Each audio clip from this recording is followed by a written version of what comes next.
અમે માતાજીની મંતર રાખી હતી, દવાખાનામાં ગયા ત્યારે ડૉક્ટરો વાતો કરતા હતા કે બાળકને ધબકારા નહીં.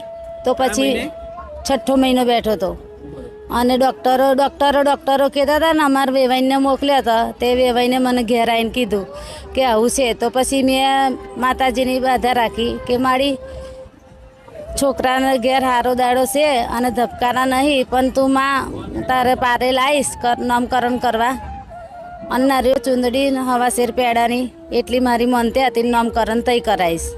બાળકને કઈ થયું નહીં, કશું નહીં. બરોબર, સારી રીતે ડિલિવરી થઈ ગઈ, બાળકનો જન્મ પણ થઈ ગયો. જન્મ બંધ થઈ ગયો. તમે દવાખાને ગયા ત્યારે 6 મહિના થતા હતા, એ સમયે ડોક્ટરે એવું કીધું હતું. ડૉક્ટરે કીધું ધબકારા નથી, નથી ધબકારા નથી. બરોબર, માનતા રાખી તો એવી કોઈ તકલીફ પડી નહીં ને અત્યારે દીકરાનો જન્મ થયો. એટલે આજે નામકરણ કરવાનું, માનતા પૂરી હા, માનતા પૂરી કરવાની, નામકરણ કરવાનું. કયા માતાજીની કૃપા?